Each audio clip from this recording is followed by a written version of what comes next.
Hey guys, what's going on? Steven back again, and I'm back with another 40k video from Major Kill. I know it's been a while since I've done one of his videos. I did get a little bit sidetracked. But I think the topic for today's video will be very interesting. It is how did the Loyalist Primarchs react to the Horus Heresy? I'm sure they all had different reactions, different feelings. Some were probably angry. Some were probably in complete shock. You know, how could my brother turn traitor? You know, it doesn't make any sense.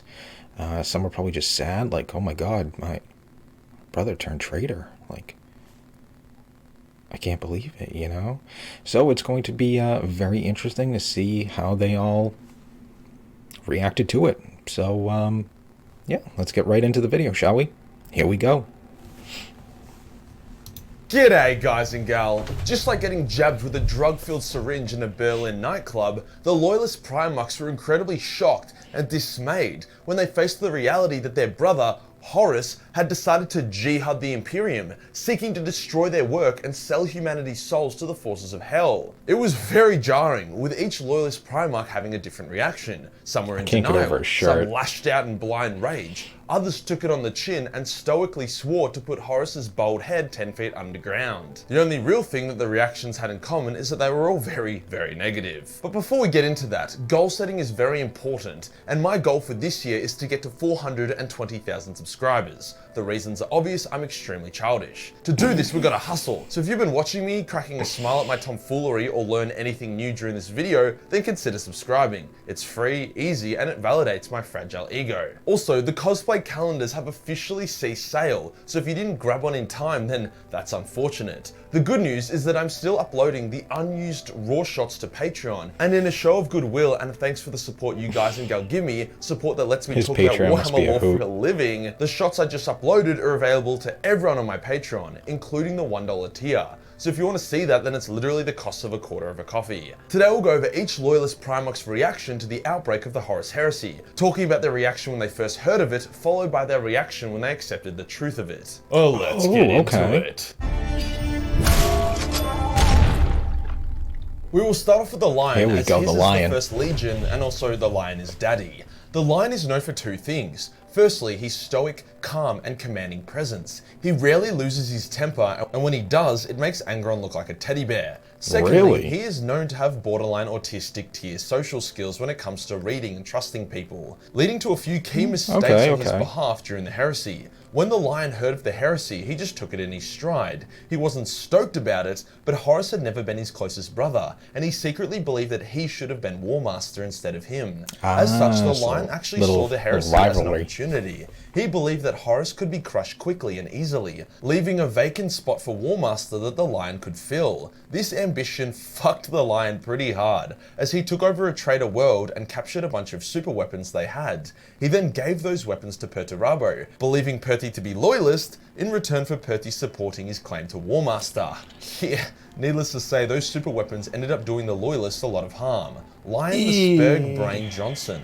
So overall, the Lion accepted the Heresy pretty quickly, saw it as an opportunity, and then fumbled the bag pretty hard. Jagadai is next and actually had the most calm and common sense reaction to it. Instead of denying the Heresy like some of his brothers did, or losing their fucking marbles like others, he was like, interesting. Let me just fact check that quickly and get back to you. See, Jagadai didn't discover the Heresy via getting attacked or witnessing some cooked shit. He just got a bunch of conflicting emails. Horus said the Emperor was a shit dad and was going to murder all the Primarchs. Dawn said that Horus's male pattern boldness had finally caught up with him, and now he's a massive asshole. Jagadai decided to investigate, and in the meantime pulled a bit of a Switzerland. He went to Prospero, where he heard that Russ had attacked Magnus. On Prospero, he spoke with a shard of Magnus that gave him some insight. Then Mortarion came and gave him more insight before the two brothers fought. Then finally, those loyal to Horus and his own legion tried to stage a coup, which the Khan violently put down. The Alpha Legion had also antagonized the White Scars, which may have been a Megan attempting to push Jagadai towards the Loyalists. So after collecting the facts and seeing that the traitor's cause was full of creepy voodoo bullshit as well as copious amounts of assholes, he went with the Loyalists. His reaction and follow-up actions were well thought out. calculating and almost devoid of emotion. I'm sure he was cut by Horus's betrayal, but he wasn't shocked. He wasn't naive about the potential for conflict when you put 19 demigod egomaniacs in the same galaxy, and give them a fuckload of weapons and toys each. Stuff like this is why Jagadai is a very underrated Primarch. You'd think Russ's reaction would be one of total barbaric rage, but it was actually a lot more tragic. See, Russ had become an unwitting pawn of Horus, of chaos, in the opening phase of the Heresy, and this hurt him deeply. When he went to go grab Magnus and bring him back to Terra, Horus was able to convince him that he should instead kill Magnus. Hence, as a result of this urging by Horus, as well as Magnus being a bit of a dumbass as well, the two legions fought, resulting in Magnus going from one of the most staunch loyalists to an ally of the traitor legions. When Russ discovered he had been played and had also caused obscene damage to the Imperium and his father, he fell into a deep depression. He held Horus in such high regard, and then his world had just been turned upside down. After he overcame his little depressive episode with the help of Bjorn the Fell-Handed,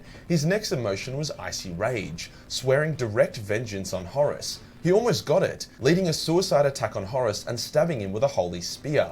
However, his icy rage was once again a bad call. He should have just gone to Terra to help defend it. Instead, he stabbed Horus, got injured and had to retreat, with Horus just kind of shaking off the wound and proceeding to Terra. So overall, Russ was initially regretful and depressed before then getting filled with grim, icy rage. Dawn's reaction showed off why the Black Templars are descended from him. Dawn was a lot of things, most of them positive. However, he was also a bit naive.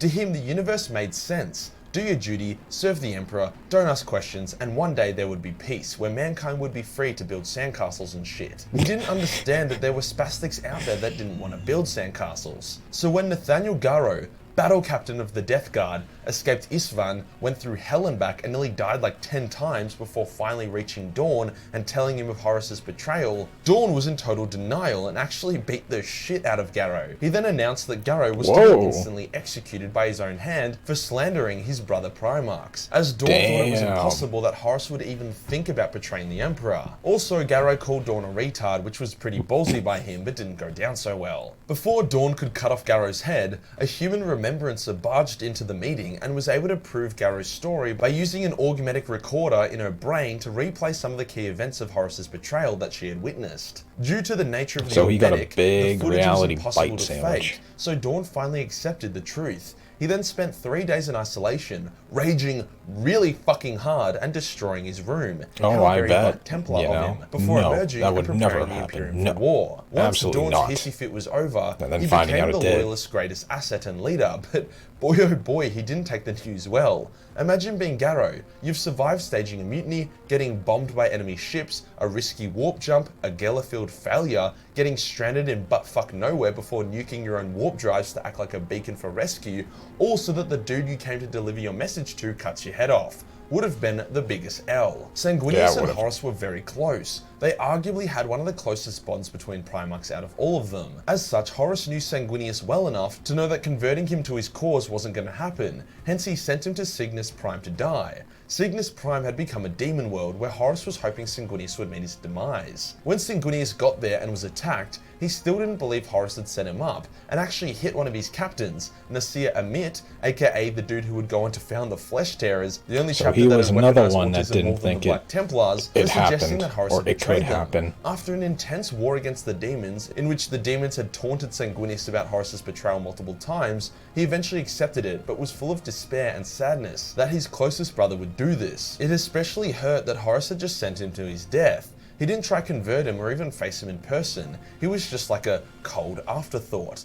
After he'd overcome his initial sadness, Sanguinius' resolve hardened to the grim new reality in a similar format to his other Loyalist Primarch brothers. Ferrus the Manus raged that's gotta suck for Sanguinius. Hard. He found out about the Heresy when Fulgrim came to him and tried to convert him to the traitor's cause. Ferrus could see the truth of the betrayal within Fulgrim, so denial wasn't really an option. He just went straight to rage mode, and that rage continued all the way until Fulgrim cut his head off on Isfahan. To be honest, that rage actually continued after his death, when the Emperor summoned Ferrus's pissed off headless ghost during the war in the Webway. But yeah, literally just rage, rage, and more rage. The only interesting bit about it all was that although Ferrus was shitty at Horus, 95% of his rage was actually towards Fulgrim. All he wanted to do was kill Fulgrim. He barely even spoke of or thought of Horus. To him, it was the Fulgrim Heresy. Guilliman is kinda in the same boat to Ferris. His exposure to the Heresy wasn't from emails or seeing shit. It was when Lorgar's fleet arrived at Ultramar, called Guilliman a little bitch, before then attacking his fleet and blowing Guilliman out into space. The helmetless Guilliman then ran around on the exterior of his ship, punching the shit out of terrified wordbearers before finally getting back on board. That is he didn't really one hell of a way to find out. Traitor despite Lorgar's taunts, so his initial rage was directed purely at Lorgar. When he discovered the truth of it, he struggled with a lot of negative emotions. Depression that the best of the Primarchs had turned his back on the Emperor. I know, I can only imagine. I mean, just imagine. Oh, look, here comes my brother, you know. Unlike Ferris, everybody's relaxed and all of a sudden and he channeled that rage this happens and then all of a sudden strategy. Battle stations, you know, and being attacked. Wiping out both those legions. But yeah, you better believe the Blue Man was fucking infuriated with Lorgar. Vulcan was an interesting one. Despite being such a swell and loving guy, his intuition told him that there was something fundamentally wrong with Horus, well before Horus was a cockjockey for chaos. Because of this feeling, Vulcan actually refused to gift any of his hyper awesome gear to Horus. This was a bit of a big deal, as Vulcan was one of the few master craftsmen Primarchs, alongside Ferris and Perturabo, and he was more than happy to forge shit for all of his brother Primarchs. So when the Heresy broke out, Vulcan wasn't particularly surprised or shocked, instead just kinda going, "Okay, no more hugs for you, motherfucker," in a very Samuel L. Jackson-esque tone. His legion was one of the three that led the vanguard against Horus, with Vulcan being extremely devastated when he was betrayed and most of his legion died. I mean, yeah, shit. Overall, he was angry and upset, but not as blindsided as some of the others were. And finally, well, at least he kind of had an idea. Corvus was one of the very few Primarchs who genuinely disliked Horus prior to the Heresy, as in the past, Horus had used the Raven Guard like a stealthy extension of his own legion, and during a war, had ordered the Raven Guard to commit to a near-suicidal attack on an enemy position, despite Corvus offering so I'm sure he already solution. Had hatred towards Horus for that one. Many Raven Guard died, so after that campaign, Corvus swore to never fight alongside Horus again. Corvus actually punched Horus in the face once for stealing glory and credit from the Raven Guard's victory. Damn. In a similar vein to Vulcan, Corvus wasn't shocked at Horus's betrayal, seeing it as a confirmation for his disdain for Horus. He was, however, shocked when he got betrayed at Isfahan and lost 95% of his legion.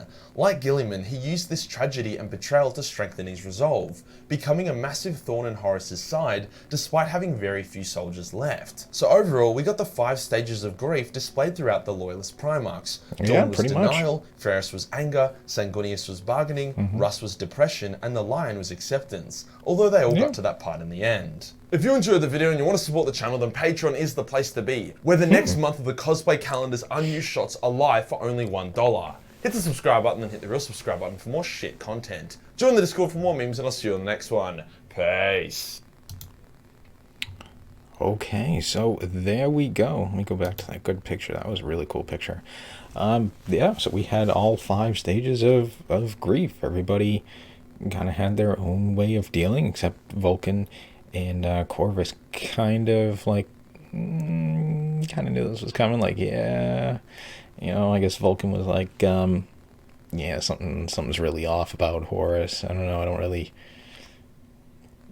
trust him. And then of course what Horus did to, you know, Corvus, you know, obviously right then and there, it's like, yeah, I don't really trust this guy anymore. So we had basically a little bit of everything, you know.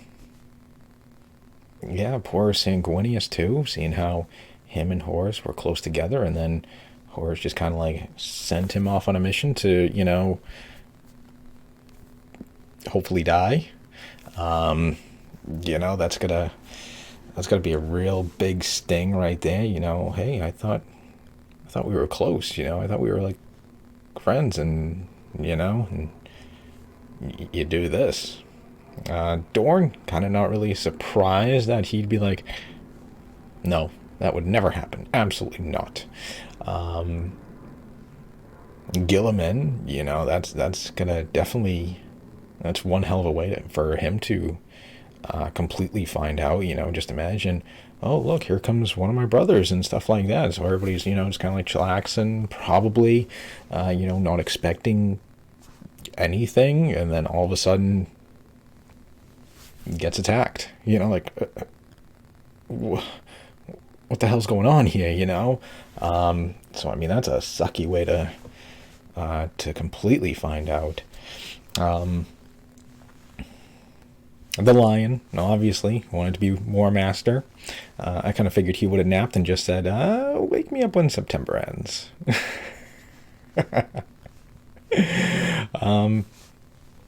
But yeah, overall, that was one very cool video, very interesting topic to learn how all the different Primarchs reacted to their brother's betrayal and the Horus Heresy and turning to chaos. That was very interesting.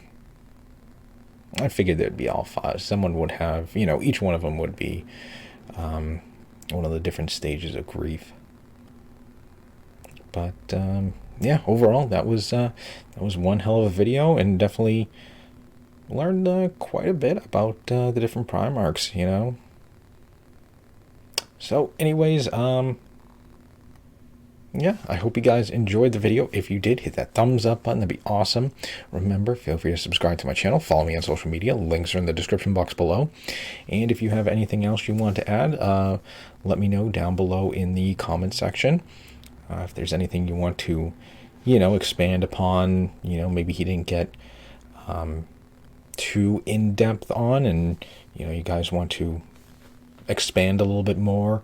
Well, Sanguinius, yes, he was close and stuff like that, and you want to expand a little bit more, that'd be great. I'd like to learn, learn a little bit more.